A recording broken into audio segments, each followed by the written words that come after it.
Hello friends, आज हम discuss करेंगे क्लास 12th केमिस्ट्री के मोस्ट इंपोर्टेंट क्वेश्चंस। और एक क्वेश्चन पेपर मोस्ट इंपोर्टेंट है भाई, सारे के सारे क्वेश्चंस जो है मोस्ट इंपोर्टेंट लेके आए हूँ। इन क्वेश्चंस को अगर आपने कर लिया तो भाई आपकी बहुत ज़्यादा हेल्प होने वाली है। सो चलिए वीडियो को स्टार्ट करते हैं। सो फ्रेंड्स, यहाँ पर आप लोग देख सकते हो भाई, क्वेश्चन नंबर फर्स्ट देखते हैं। The solubility of a substance in a solvent depends on.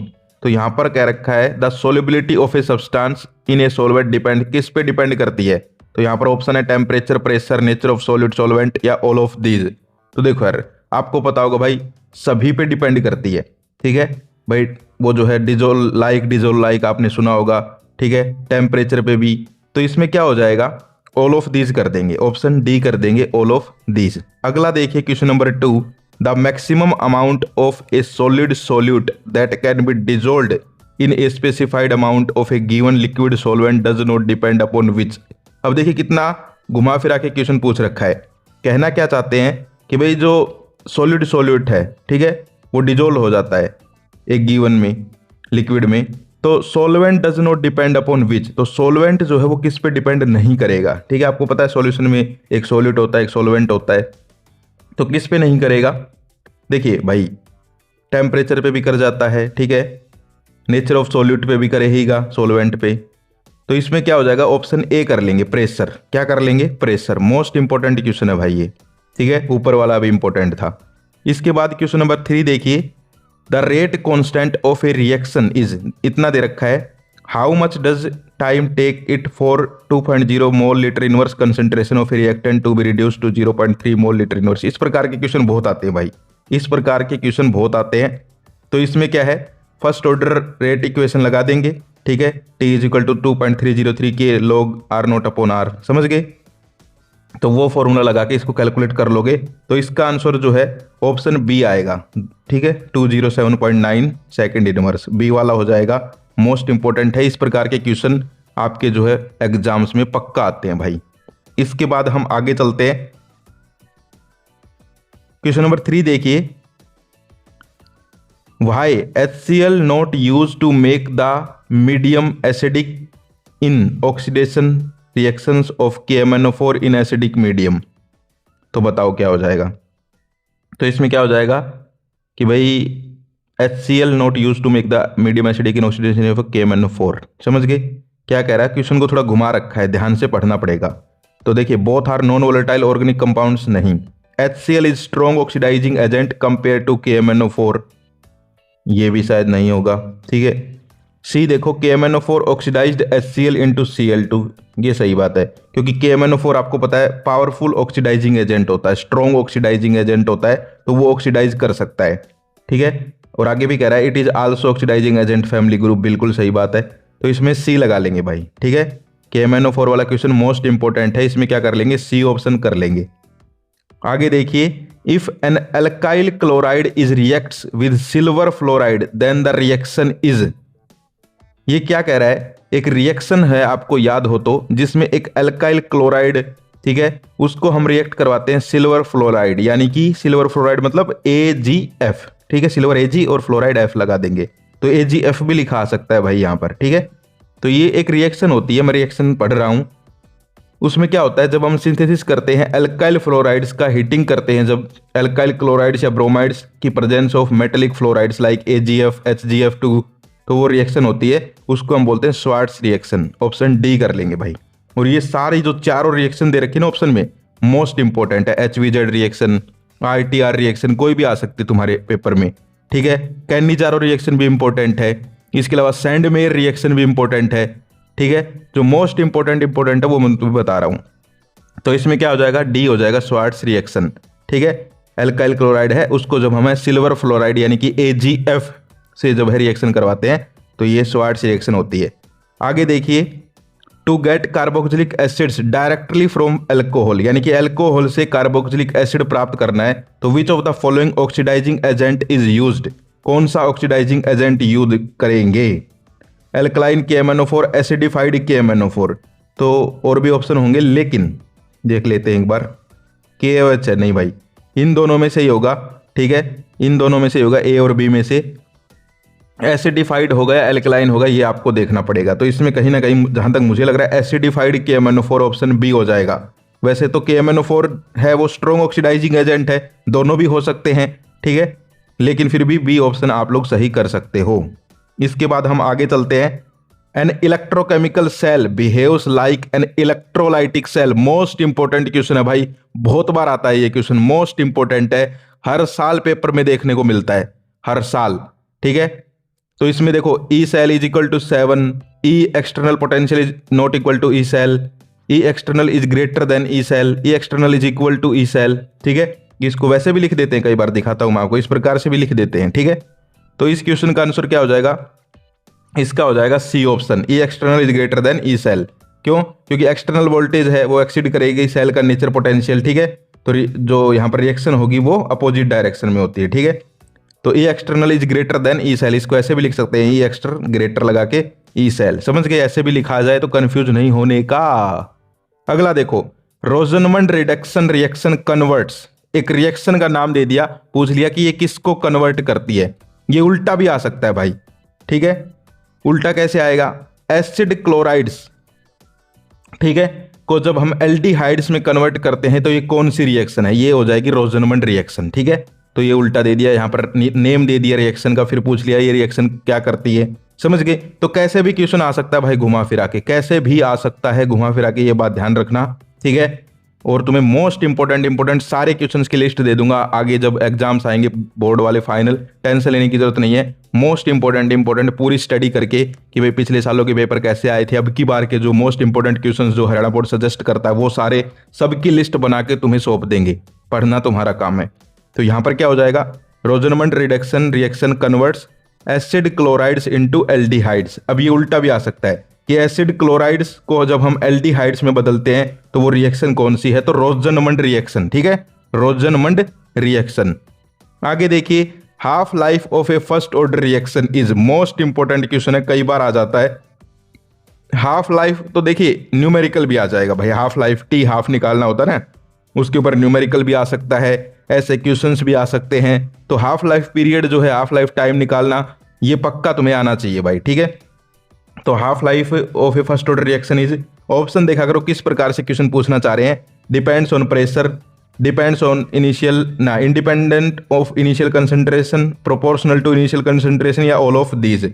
तो इसमें क्या हो जाएगा, बी ऑप्शन हो जाएगा, independent of initial concentration, first order reaction है, ठीक है, इसलिए जो है वो इनिशियल पे डिपेंड नहीं करती, इंडिपेंडेंट है। टी हाफ क्या होता है, 0.693 अपॉन के, तो जो है उसमें कंसंट्रेशन टर्म जो है उसका कोई रोल नहीं है, ठीक है। तो इंडिपेंडेंट ऑफ इनिशियल कंसंट्रेशन। इसके बाद क्वेश्चन नंबर 9 देखिए, functional group of carboxylic acid is, देखो कितना सिंपल क्वेश्चन पूछ लिया, functional group of carboxylic acid is, fill in the blanks भी आएंगे भाई तुम्हारे, ठीक है। तो उसमें क्या हो जाएगा, COOH, भाई ये तो पता ही होगा। चलो, फंक्शनल ग्रुप एल्कोहल्स तुम लोग कमेंट करके बताओ क्या होता है, फंक्शनल ग्रुप ऑफ एल्कोहल्स तुम लोग कमेंट करके बताओ क्या होता है, मैं देखूंगा कौन कौन कमेंट करता है, ठीक है। आगे देखिए question number 10, geometry of nitrogen dioxide NO2 is, इस प्रकार से भी क्वेश्चन आ सकते हैं भाई, इस प्रकार से भी क्वेश्चन आ सकते हैं, इनको आपको पक्का करना है, ठीक है।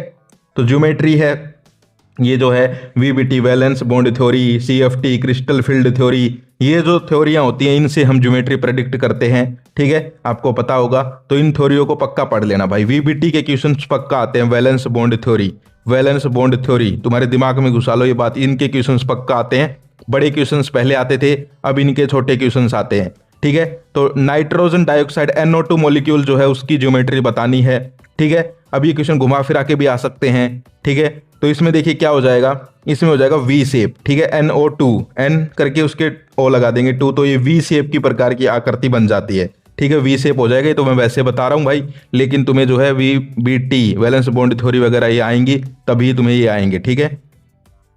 पैरामिडल, टी शेप, बहुत सारी शेप होती हैं, तो इसमें V शेप कर लिया। अगला है सुक्रोज इज N, देखिए कितना छोटा सा क्वेश्चन है, लेकिन ये भी भाई कई बार चकरा देता है इंसान को, ठीक है। सुक्रोज क्या है, रिड्यूसिंग शुगर है, नॉन रिड्यूसिंग है, दोनों है, या नन ऑफ दीज है। तो क्या है भाई, नॉन रिड्यूसिंग शुगर है, sucrose is a non reducing sugar.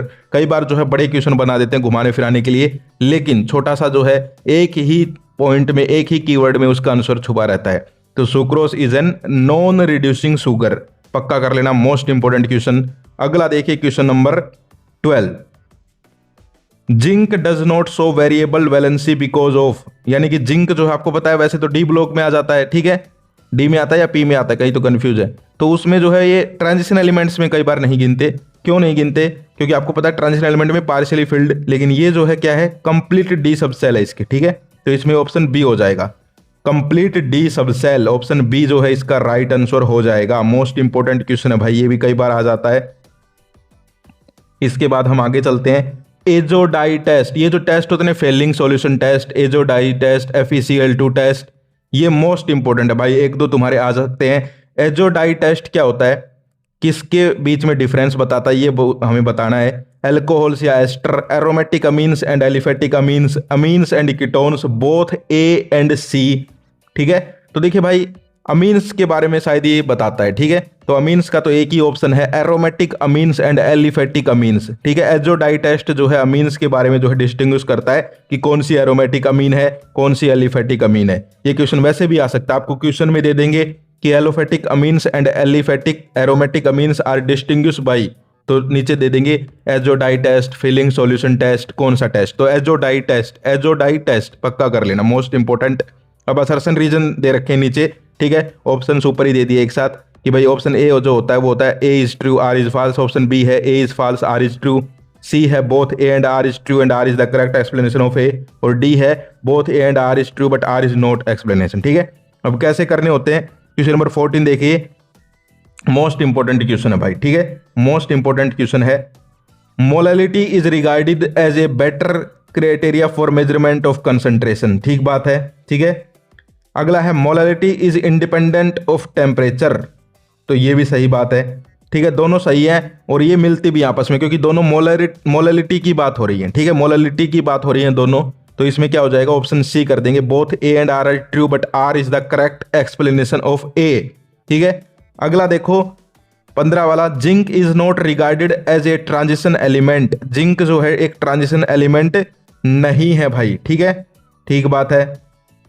आगे देखते हैं, zinc atom has a completely filled d's orbital in its ground state, ये भी सही बात है भाई, ये भी सही बात है, तो इसमें भी क्या हो जाएगा कि दोनों सही हैं और करेक्ट एक्सप्लेनेशन है। अगला जो है क्वेश्चन नंबर 16, वो मैं आपको दिखा देता हूं, rate of reaction increase with temperature, सही बात है भाई, सही बात है, रेट ऑफ रिएक्शन जो है इंक्रीज होता है टेम्परेचर के साथ। रीजन है the number of collision increase with temperature, ये भी ठीक बात है, लेकिन ये आपस में तो नहीं मिल रहे, आपस में तो नहीं मिल रहे दोनों, यानी कि इसमें क्या हो जाएगा, both A and R are true but R is not the correct explanation of A, ठीक है, ऑप्शन डी हो जाएगा। आगे देखो अब जो है क्वेश्चंस किस प्रकार से आते हैं भाई वो देख लेते हैं। What is the significance of Henry law constant KH, most important question है, कई बार आ जाता है कि भाई हेनरी ला, कई बार तो हेनरी ला सीधा भी आ जाता है, एक्सप्लेन हेनरी ला। जितने भी लॉ हैं भाई तुम्हारे जो फाइनल पेपर है उनके लिए मोस्ट इंपोर्टेंट है भाई, ठीक है, प्री बोर्ड में भी आ सकता है, फाइनल बोर्ड एग्जाम्स में भी आ सकता है, हेनरी लॉ हो गए, कोलार्स लॉ हो गए, जितने भी हैं पक्का कर लो भाई, ठीक है, केमिस्ट्री हो, फिजिक्स हो, जितने भी लॉ हैं इनको पक्का कर लो। एक बार क्वेश्चन आ गया था व्हाट इज KB, ठीक है, कांस्टेंट होते हैं ना वो मोलर एलिवेशन कांस्टेंट, वो उनका भी आ जाता है, ठीक है। KH देख के मुझे याद आ गया, यहाँ पर KH लिख रखा है ना, तो ये मोस्ट इंपोर्टेंट है, पक्का कर लेना, समझ गए। आगे देखिए, what is lanthanoid contraction, what is lanthanoid contraction, most important question है भाई, लेंथेनॉइड कॉन्ट्रैक्शन का मोस्ट इंपोर्टेंट क्वेश्चन है, ठीक है, इसको आपको पक्का कर लेना है। लेंथेनॉइड कॉन्ट्रैक्शन मैं यहां दिखा भी देता हूं अगर देखना चाहो तो आंसर। आगे देखिए, what advantage do the fuel cells have over primary and secondary batteries, most important, fuel cell का क्वेश्चन, बड़ा क्वेश्चन भी आ सकता है, छोटा क्वेश्चन भी आ सकता है, ऐसे भी आ सकता है, a device use to convert energy, ठीक है, इनटू इलेक्ट्रिक एनर्जी, तो वो फ्यूल सेल ही होता है, ठीक है, इस प्रकार से भी बना के पूछ सकते हैं, फ्यूल सेल जो है मोस्ट इंपोर्टेंट। आगे देखिए, बेंजाइल अमीन्स, ठीक है, क्या है ध्यान से देखना, बेंजाइल अमीन्स जो है वो यहां पर एनिलीन जो है उससे कैसे अलग होंगी, कौन सा टेस्ट होगा ये बताना है भाई, ठीक है। Benzyl amine and aniline are distinguished by which test, ठीक है, तो बेंजाइल अमीन्स और एनिलीन, ठीक है, अमीन्स वाला भी हमने देखा भी था, एजोडाई टेस्ट, ठीक है, तो इसमें एजोडाई टेस्ट कर लेंगे भाई, ठीक है, क्योंकि आपको पता है एनिलीन जो है वो फॉर्मेशन शायद करेगा, ठीक है, लेकिन benzyl amine does not form a dye, ठीक है, तो इसमें जो है क्या कर लेंगे, एजोडाई टेस्ट, मोस्ट इंपोर्टेंट है भाई ये, ठीक है। आगे देखिए, how is the rate of a reaction affected if we change the concentration of the reactant. देखिए क्या कह रहा है, how is the rate of a reaction affected if we change the concentration of the reactant, explain with necessary examples. तो आपको पता है the rate of reaction increase with an increase in concentration of reactants, ठीक है। तो वो जो है हायर मोलिकुलर फ्रीक्वेंसी के साथ जो है कोलिजन होगा उनके अंदर, समझ गए। तो ये जो है जैसे कि अगर वो हाफ है डबल है तो डबल हो जाता है, ठीक है। इस प्रकार से इसमें हम कर सकते हैं। आगे देखिए, how do we predict the shape of a molecule by valence bond theory. देखो ये क्वेश्चन आ गया भाई वैलेंस बॉन्ड थ्योरी के ऊपर, ऐसे भी क्वेश्चन आ सकते हैं, ठीक है। तो पक्का कर लो भाई वैलेंस बॉन्ड थ्योरी, ठीक है। तुमसे कुछ भी पूछ सकते हैं कि इसकी शेप क्या है, पैरामिडल है, बाय पैरामिडल है, ट्रायंगुलर है, समझ गए। तो क्वेश्चन तुमसे पूछे जा सकते हैं। इसके बाद हम आगे चलते हैं। Explain the following terms, explain the following terms. ये टर्म्स तो पक्का कर लो भाई, मोस्ट इंपोर्टेंट है सारी की सारी। Ideal, non ideal solution most important, essential amino acids, essential amino acids most important है। कई बार आया है भाई ये क्वेश्चन असेंशियल अमीनो एसिड्स के बारे में कि what is essential amino acids, ठीक है। तो यहां पर जिन जिन के आंसर्स मेरे पास अवेलेबल होंगे वो मैं लगाता भी रहूंगा, स्क्रीन पे देखते रहना, ठीक है। Fibrous protein and globular proteins most important है। ट्रांजिशन एलिमेंट के बारे में आ गया कि भाई ट्रांजिशन एलिमेंट्स क्या होते हैं ये एक्सप्लेन करो, ठीक है। तो सारे के सारे इंपॉर्टेंट है, एसेंशियल अमीनो एसिड भी इंपॉर्टेंट है, ट्रांजिशन एलिमेंट्स भी इंपॉर्टेंट है। और ट्रांजिशन एलिमेंट से बहुत सारे क्वेश्चन आएंगे कि ये कलर्ड कंपाउंड बनाते हैं, नहीं बनाते, क्यों, ठीक है। इनका हाई मेल्टिंग पॉइंट होता है, इनका नहीं, क्यों। इस प्रकार के क्वेश्चन आते रहते हैं भाई, ठीक है। आगे देखिए, how will you bring about the following conversion. Conversion दे दिए भाई, propene to propyne, ethanol to 3 hydroxybutanol, benzene to meta nitroacetophenone, aniline to benzoic acid, aniline to benzoic acid most important है, पक्का कर लेना, सारे इंपोर्टेंट है वैसे तो, ठीक है। आगे देखो, explain why transition elements form coloured compound, देखा आ गया ना, मोस्ट इंपोर्टेंट क्वेश्चन ऐसे आ जाते हैं। आगे है why are zinc, cadmium, mercury not considered transition elements, ठीक है। तो ये पूछ लिया क्यों नहीं करते इनको, ठीक है। ये जिंक भाई बहुत आ रहा है आजकल, आगे जिंक के बारे में पढ़ लो भाई, ये जिंक जिंक जिंक हो रहा है, ठीक है। बहुत सारे क्वेश्चन आ रहे हैं जिंक के, ठीक है। जिंक का एटॉमिक नंबर पता है या नहीं पता भाई, कमेंट करके बताना जिंक का एटॉमिक नंबर। और नहीं पता भाई तो क्या कर रहे हो भाई केमिस्ट्री की क्लास में। चलिए हिंदी में पढ़ते हैं, भोली के बारे में इंग्लिश में पढ़ते हैं, ठीक है। आगे देखो, what is SN2 reaction mechanism. SN2 SN1 reaction mechanism पूछा जा सकता है। उनकी रिएक्शन इलेक्ट्रोफिलिक सब्स्टिट्यूशन होती है, इलेक्ट्रोफिलिक न्यूक्लियोफिलिक सब्स्टिट्यूशन होती है, ये चीजें पूछी जा सकती है, ठीक है, पक्का कर लेना। अगला है ए 5% solution of lemon juice in water, ये एक न्यूमेरिकल देखा मैंने, मोस्ट इंपोर्टेंट था, उठा लिया भाई, ठीक है। Has a freezing point of 271 kelvin, calculate the freezing point of 5% of glucose in water if freezing point of water is 273 kelvin, ठीक है। तो इस प्रकार से भी क्वेश्चन आ जाते हैं कई बार, ठीक है, मोस्ट इंपोर्टेंट है, इनको कर लेना, ठीक है। इसके अलावा केस बेस्ड क्वेश्चंस भी आ जाते हैं जिसमें आपको स्टेटमेंट देंगे बहुत सारी, ठीक है। ये जो है ऑर्गेनिक से भी आ सकते हैं, फिजिकल केमिस्ट्री से भी आ सकते हैं, ये बात ध्यान रखना भाई। केस बेस्ड क्वेश्चन कहां से आने के चांस ज्यादा हैं, या तो आपके ऑर्गेनिक केमिस्ट्री से या फिर फिजिकल केमिस्ट्री से, ये बात ध्यान रखना, ठीक है। ये हेलो एल्किन्स, हेलो एरिन्स वहां से भी आ सकते हैं, अल्कोहल, फिनोल, ईथर वहां से भी आ सकते हैं केस बेस्ड। तुम कहोगे तो तुम्हें जो है 8-10 case based question important board exam से पहले बता दूंगा, उनको पक्का कर लेना, एक ना एक ऐसा ही आ जाएगा, फंस जाएगा, तुम लोग कर दोगे, ठीक है। तो यहां पर देखो the reaction of phenol, phenol के बारे में है भाई ये, ठीक है। तो phenol is less acidic then, ये पूछा है, तो यहां पर इसमें पढ़ो भी गए तुम कहीं ना कहीं, ठीक है। कार्बोक्सिलिक एसिड देखिए लिखा भी हुआ है, ठीक है। तो phenol is less acidic then carboxylic acids, ठीक है, या फिर एसिटिक एसिड बोल सकते हो, जैसे कि एसिटिक एसिड के बारे में चर्चा हो रही है, ठीक है। तो ये इस प्रकार से आपको करने रहते हैं। आगे है B point, phenol can be distinguish from ethyl ethanol by the reaction with. तो रिएक्शन जो है कौन सी रिएक्शन करेंगे, एक FeCl3 के साथ रिएक्शन करवा देते हैं, तो एक में कलर आता है, एक में नहीं आता, ठीक है। अगला है increase in ionization of phenol is due to, ठीक है, किसकी तरह से होता है, तो स्टेबलाइजेशन, रेजोनेंस इफेक्ट पढ़ा होगा, रेजोनेंस इफेक्ट, ठीक है, उसकी शायद उसकी वजह से होता है, देख लेना भाई, ठीक है।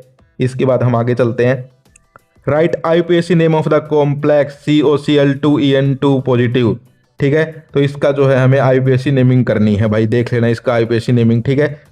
कोबाल्ट है, क्लोरो कोबाल्ट क्लोराइड हो, इस प्रकार से हो जाएगी। अगला देखिए, write the formula of the following complex potassium tetrachloridonickelate, ठीक है।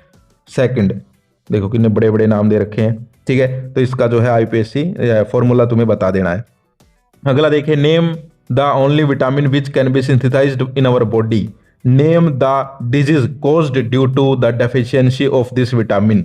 कई बार ऐसे भी क्वेश्चन आ जाते हैं भाई। ठीक है, तो ये जो है कर लोगे। कौन सा विटामिन होता है? विटामिन डी होता है शायद। ठीक है, और इसकी वजह से रिकेटस होता है, इसकी डेफिशिएंसी से रिकेटस हो जाता है, विटामिन डी और रिकेटस। अगला देखिए, the molar conductivity of a 1.5 M mole solution of electrolyte found the conductivity. इस प्रकार से भी क्वेश्चन आ जाते हैं कई बार। ठीक है, आगे देखिए, ऑल नेमिंग रिएक्शन पक्का कर लेना भाई, मैंने साफ लिख दिया, ऑल नेमिंग रिएक्शन आपको पक्का आनी चाहिए। कोई सी भी रिएक्शन आ सकती है, सैंडमेयर भी आ सकती है, कैनिजारो रिएक्शन तो भाई आती रहती है, मोस्ट इंपॉर्टेंट है कैनिजारो रिएक्शन, पक्का करके जानी है तुम्हें। ठीक है, स्वार्ट्स रिएक्शन हो गई, वुड्स रिएक्शन हो गई, रोजनमंड हो गई, HVZ हो गई, सारी की सारी मोस्ट इंपॉर्टेंट है, लेकिन जो 5-6 मोस्ट इंपॉर्टेंट थी वो मैंने आपको बता दी है। ठीक है, जिसमें कि सैंडमेयर आ गई, कैनिजारो आ गई, पक्का कर लेना भाई इनको। ठीक है, मोस्ट इंपॉर्टेंट थी। तो अगर तुम यहां तक वीडियो देख रहे हो भाई, बहुत अच्छा पेपर जाएगा, टेंशन लेने की जरूरत नहीं है। इंपॉर्टेंट क्वेश्चंस जो है मैंने सारे डिस्कस कर दिए हैं, इनको पक्का कर लेना। कुछ के सॉल्यूशन भी दिखा दिए थे, इसके अलावा 2-4 क्वेश्चंस इंपॉर्टेंट और होंगे जो मैं स्क्रीन पे लगा दूंगा वीडियो के लास्ट में। तो इन क्वेश्चंस को आपको पक्का करके चले जाना है। यहीं से जो है आपको कहीं ना कहीं बहुत सारे क्वेश्चंस देखने को मिल जाएंगे, ये आशा करते हैं भगवान से। तो ये थी आज की वीडियो, आज के लिए इतना ही। चैनल को सब्सक्राइब कर लो, इसके बाद आगे और कौन कौन से आपके जो है एग्जाम्स हैं उनके बारे में कमेंट कर दो। आज के लिए इतना ही, फिर मिलते हैं। जय हिंद, जय भारत।